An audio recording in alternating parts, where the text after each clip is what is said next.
it's Doris with Aldi Books, and I'm here to do a final wrap-up of Nonfiction November. So I wanted to talk about all of the books that I read during November, all the nonfiction reads from November in one video, but I didn't want to wrap them up together because I didn't want to, number one, wrap them up at the end of the month after, having so much time between. I like to wrap them up when it's fresh is what I'm trying to say. And also I just felt like it would probably be too many for one video because I don't like to make videos that are too long. So I wrapped them up weekly, but now I am going to rank them. So I'm going to, I haven't overthought this. I just did it in like 30 seconds. Not kidding. I just quickly put them in rankings just in 30 seconds. So, I hope this is interesting for you. It's very interesting for me to think about them all together. It was a great reading month. Thanks again, Olive, for hosting it yet again. It's just a great reminder every year of how awesome nonfiction is. And I also think the other reason I wanted to do it this way and rank them is I am doing the BookTube prize again this year. Really excited for it to start up in 2020. And we have a nonfiction category this year. Super excited for that. But I'm a little intimidated by the thought of having to rank nonfiction because to me, in my mind, it's so diverse in style. So how do you even do that? So I thought this would be a good trial run to see, how that goes. And it wasn't nearly as hard as I thought. So thanks also to Robert from Barter Hordes for getting the BookTube prize off the ground and, being able to add a nonfiction category. Thanks to everyone who signed up to judge. It's an amazing judge panel this year. And I think that you might have a couple more days to still sign up. I think the deadline is December 15th. I will put his announcement video below if you want to get more information on that as well. So let's just jump right in quickly. I will link my wrap-ups below so you can see more in depth about the books, but just here's my ranking. So coming in dead last is A Honeybee Heart Has 5 Openings by Helen Jukes. This was marketed as a memoir about a year in beekeeping, and it's really just an info dumpy book about bees, which I love bees, but this just didn't resonate with me at all. But that's the only one that I didn't like. So even though there are, I think, 11 books here, I really enjoyed reading them all. These 10. Yes. So next is The Evolution of Beauty, How Darwin's Forgotten Theory of Mate Choice Shapes the Animal World and Us by Richard O. Prum. This is a very academic text that I think the editors, the publishers encouraged our friend Richard to turn it into a literary nature writing, and so he struggled with that. That's not his forte. So the information in it was fascinating to me, but the writing style suffered. And then we have In the Garden of Beasts by Erik Larson. Again, this was really brilliant moment in time. I think it's an important thing to think about. This is written from the perspective of an ambassador to Germany, specifically Berlin, right before World War II escalated. And the only reason it's so far down in the rankings, Erik Larson is a great writer, but it was like every other, there were 5 parts and 2 of the parts were kind of sluggish. So, but a great important read, I think. And then The Professor and the Madman, A Tale of Murder, Insanity, and the Making of the Oxford English Dictionary by Simon Winchester. This is a quick little read and such a fascinating topic. And the thing that he did to himself blew my mind. I didn't see it coming. Thoroughly enjoyed this. It wasn't overly impactful with the topic, but just rather a delightful read, honestly. Then The Pot Liquor Papers, A Food History of the Modern South by John T. Edge. This one was just a delightful encounter. I thought it was going to be kind of a historical and cultural look at food dishes in the South, but it was more a cultural and historical look at the South and how food, the food culture brings us together and celebrates us and moves us forward as a people. I loved it. Then The First Signs by Unlocking the Mysteries of the World's Oldest Symbols by Genevieve von Petzinger. This was what that Burt book should have been.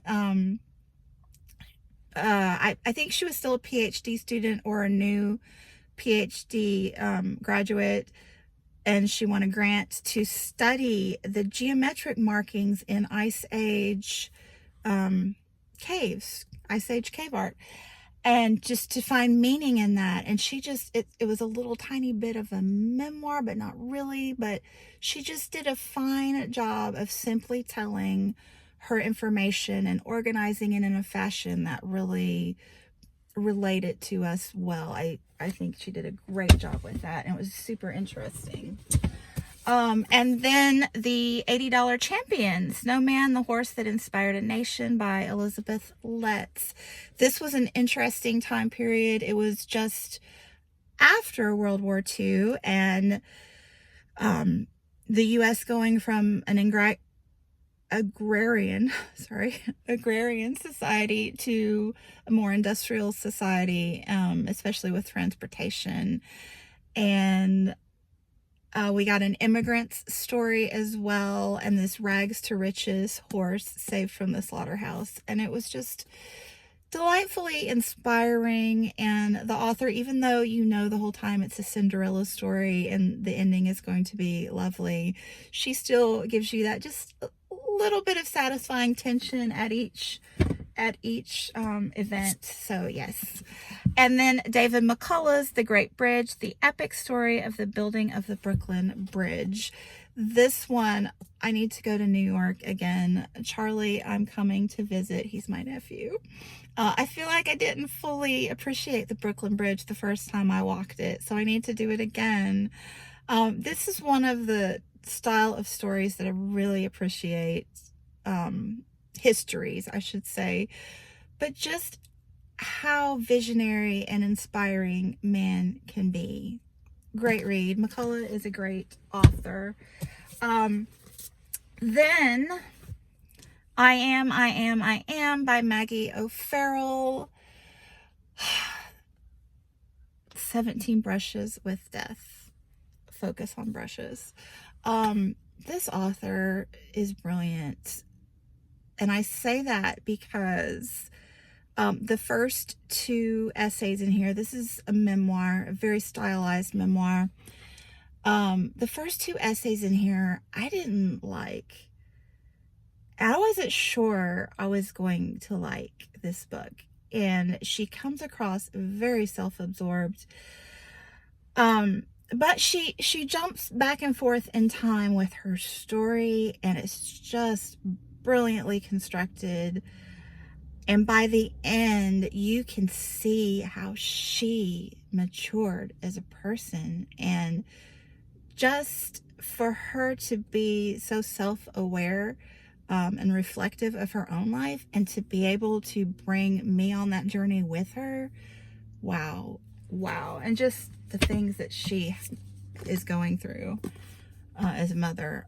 Wow. And then Almost a Woman by Esmeralda Santiago. I cannot praise this author enough. I think if I rated this is a trilogy. The first one is When I Was Puerto Rican, which I also adored. If I was rating this trilogy as an entire book, I think that it would take top prize. I really do.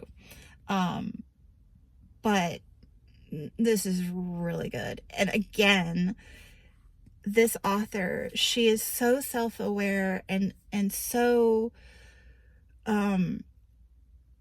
aware of the world around her. She sees outside herself, and that is something that I really, really appreciate. So there were just moments in here where she sees the people around her, not just Puerto Ricans or Hispanics, but she sees the Jewish community and Germans that come in her life, Turks that come in her life, everyone. Just, she embraces the world and is just so gracious in how she sees it. I love her so very much.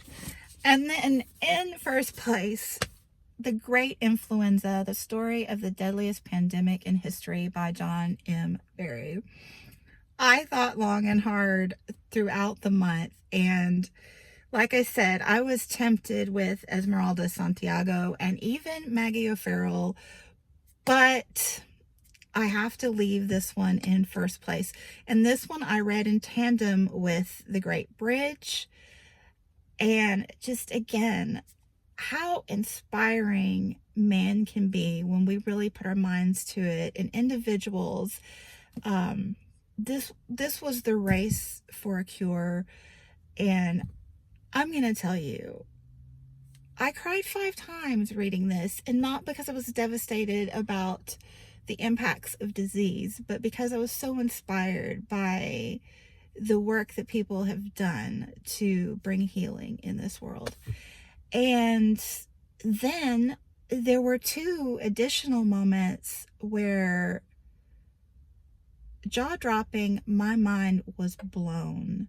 One of them involving Wilson's presidency. And I don't want to spoil it for you. I know it's historical, but yeah, this is a great book.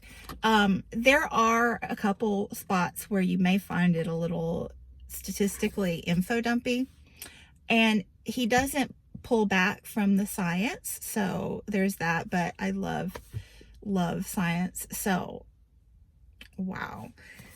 Again, great reading month. Oh, so I need to do it more than once a year. We need to have another nonfiction month in our lives. But anyway, thanks so much for watching, and I will be back soon.